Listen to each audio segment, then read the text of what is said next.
back to the Gents Treasure. So a while back, I did a video with the citrine. Citrine point is what it's called, but it was a tumbled point, so it was round and smooth.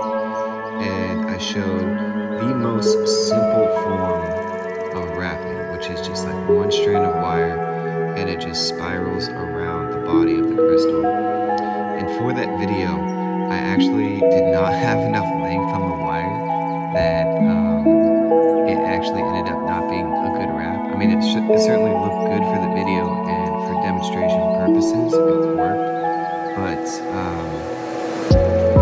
it would not be an actual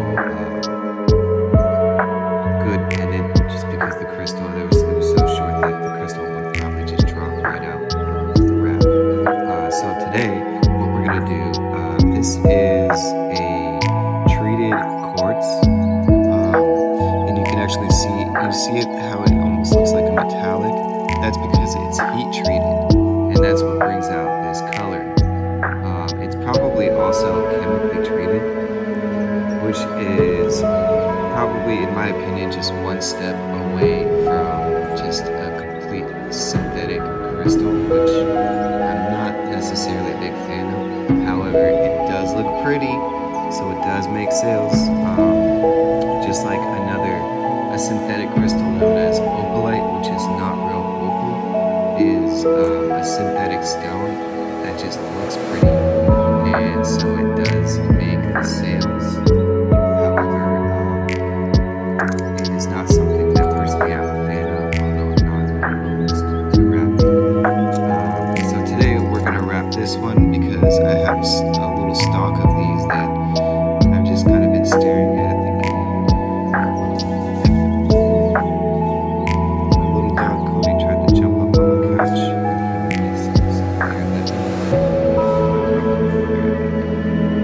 What's that you said you want to see, Cody? I think I've shown him before.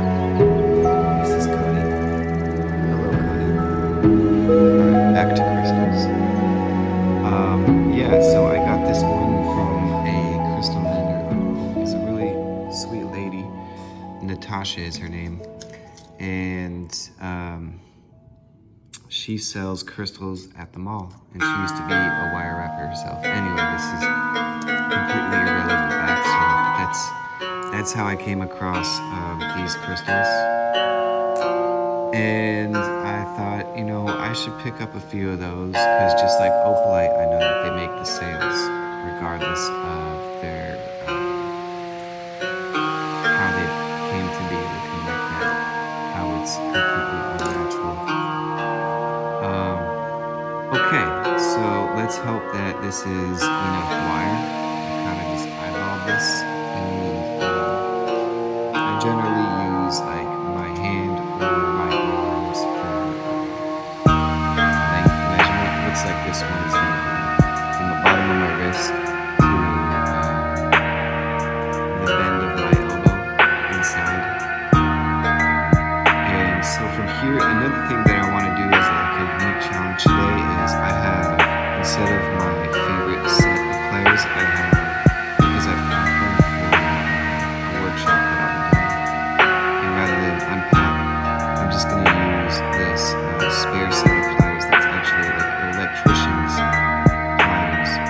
So you can see that there's these jagged teeth, and that creates kind of like an added bonus challenge for me to work on, because I'll have to be really delicate with the pinch in order to not scratch the wire. And then as well, the shape is not perfectly circular for the tip end here.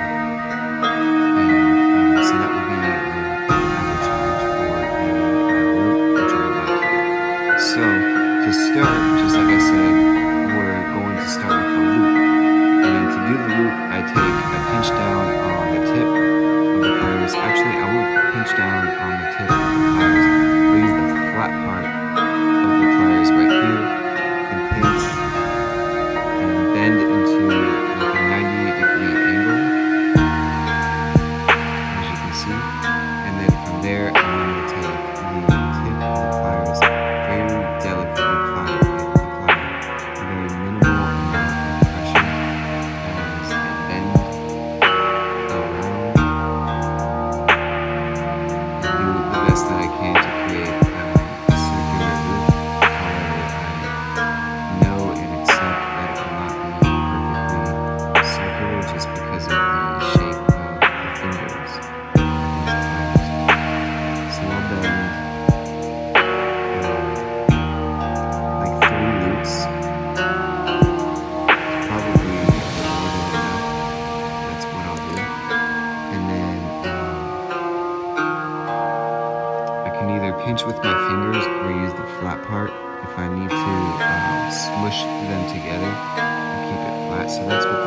looks like. A little bit uneven, as is expected. And then from here, I'm going to take the long end of the wire and wrap it around this short tip, the Q-tip as I sometimes call it. And I'm going to wrap it all the way around, pinching with my fingers. You can see how my fingers, the loops have created these indentures on these imprints on my fingers. And I'm just going to continue to wrap in kind of like a downward spiral around, we'll call it like the neck of this loop.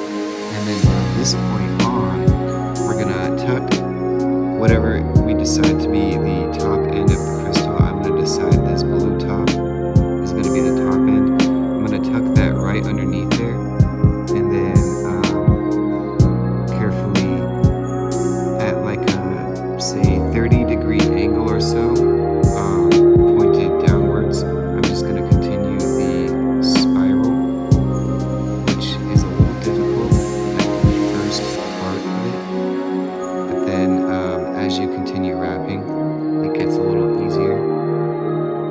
So right around the first bend, now that it's kind of locked in place, it's a lot easier for me to work with. And if you'll notice, there's the curves, the natural curves of this crystal. Like, do you see how it bends in here?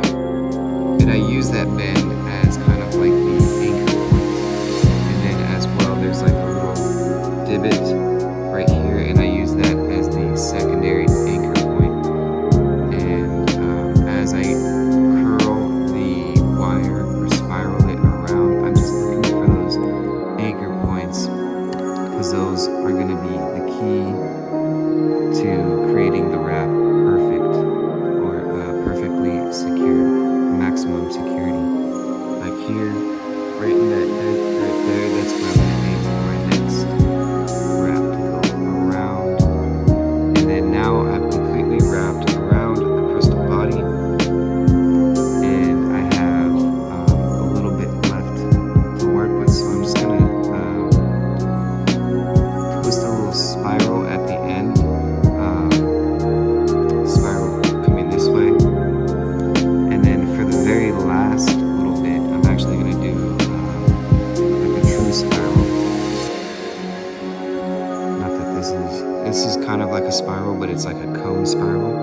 So this one will be a flat spiral.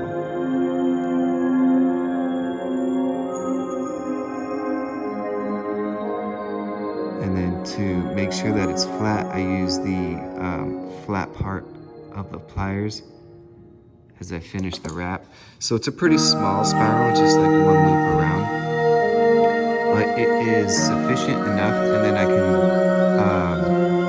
just kind of in one motion, in the downward motion, just move, massage the wire to kind of tighten the grip on it. And then as well at the top, I'll just twist around, and this kind of tightens the hold of the wrap. And that is by far the most basic and simplistic